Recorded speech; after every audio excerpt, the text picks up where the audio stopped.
They called me Vince Lucky Hands Moreno at the underground poker tables.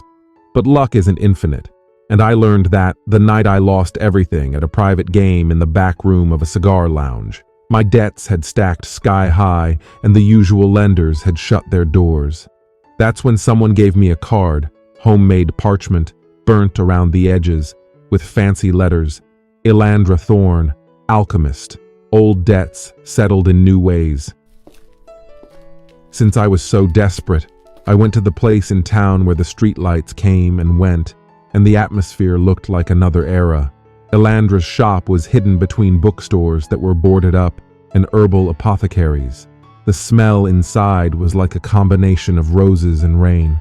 All the shelves were weighed down by jars of dust, bones, and silks. She was tall, stood in midnight blue, and her eyes shone like mercury. I barely got the words out. "I need a loan," before she smirked. "Of course you do," she purred. "But I don't deal in interest. I deal in change. You'll borrow $5,000, but to repay, you'll spend 1 year as a woman." I laughed. She didn't. "Magic?" I scoffed. "You won't be laughing in 30 seconds, she said. I felt it before I saw it. A prickling, rising warmth bloomed inside me like butterflies fluttering in reverse through my veins.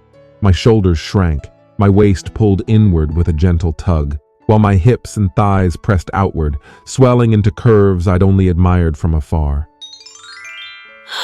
My chest ached, then blossomed, soft and full beneath my t-shirt. I stumbled to a mirror. My stubble dissolved. My jaw softened. Long chestnut hair flowed past my collar. I blinked. A stranger stared back. A stunning woman with Vince's terrified eyes. Ilandra's smile was calm. "Come back in a year." The next morning, I woke in my studio apartment, but it wasn't mine anymore. My clothes were replaced with beautiful red dress. My phone still had my contacts, my social profiles, but my name now read Vivian. The reflection confirmed the nightmare. I was her. Every move reminded me. The swaying of my hips, the tug of a bra strap, the light, soft touch happening on my arms and thighs. I wore hoodies and jeans like Vince, but it made me look like a girl who'd borrowed from her brother's closet. People stared. They smiled differently. Men held doors. Women gave curious glances. I thought I'd stay inside for the year, hide, wait it out. But life didn't allow it. Groceries, rent, work, and even my job wasn't immune. As Vince, I was a bartender, charming, cocky. As Vivian, customers flirted differently. Some tipped more, some less. My manager barely recognized me but shrugged when I said I was a cousin filling in. I caught my reflection in bottles and chrome taps. My long brown hair, cheeks flushed, lips glossed. I didn't hate it. I hated that I didn't hate it. The world saw me as her, so I started living like her, even if just to cope. There was a strange joy in discovery. My voice was lighter, and when I laughed, it echoed like music I'd never heard before. Walking down the street, the bounce in my step wasn't deliberate. It just happened. The weight of a handbag on my shoulder felt weirdly right. Learning to do makeup was a comedy of errors, but when I got it right, the pride was real. Evenings became rituals. Skincare, soft pajamas, scented candles. I used to mock these things. Now I craved them. I told myself it was survival, but part of me was starting to wonder, is this who I always wanted to be? 3 months passed, and my world had shifted. I spoke differently, softer, more expressive. I cried during movies. I blushed at compliments.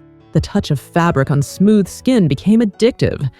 I tried on a fitted dress one night, half a joke. But when I looked in the mirror, I didn't see Vince pretending. I saw Vivian, real, radiant, alive. That moment terrified me. I should have been counting the days to becoming Vince again. But I wasn't. I was counting the moments I felt beautiful. I started journaling, writing things I could never say out loud. What if I don't want to go back? Summer came, and with it, confidence. I went to the beach in a sundress, barefoot in the sand, feeling the wind lift my hair. Children called me ma'am. Strangers asked for selfies. A guy offered me his jacket at sunset. I laughed, thanked him, and walked away, smiling. That night, I opened old photos of Vince. He looked foreign now, heavy, guarded, gray. Vivian was color, emotion, light. It wasn't just the body. It was the freedom. As Vince, I wore masks. As Vivian, I was raw, real. But was it enchantment or truth? Was Elandra's magic revealing me or replacing me? I visited Elandra's shop on a whim, hoping to talk. But it was closed, sealed with a handwritten note. See you when the clock completes its circle. I stared at the sign, unsure if I wanted her to open it. The idea of going back to Vince was like slipping into shoes 2 sizes too small. My journal became a confession. I love the way I move, the way I feel, the way I exist. I don't know if I ever truly lived before. I wasn't counting down anymore. I was scared of counting up, scared of how fast I was falling in love with being me. I got used to my reflection, not just tolerating it, adoring it. I played with hairstyles, colors, piercings. I wore clothes that made me feel powerful and radiant. I started a YouTube channel called Becoming Vivian, sharing my transformation journey. It blew up. People thought I was trans. Some asked if it was real. Others just thanked me for my honesty. They didn't know the magic. I didn't tell them, but I told the truth in every word. This isn't a costume. This is home. I felt something bloom inside me each time I read their comments. I was helping people. That meant something. At month 10, I cried. Not because I missed being Vince, but because I knew my year was ending. People asked if I'd ever go back to him. I laughed it off, but inside, I was terrified. I wrote Elandra a letter. Please, I begged, don't make me undo this. I've found who I am. I'll pay whatever you want. Just don't take her away. I mailed it with shaking hands. Days passed, then weeks. No reply. I stayed awake at night wondering if she'd let me choose, or if the spell had no mercy. Would I wake up one day with stubble and broad shoulders again? The 12th month arrived like a ticking bomb.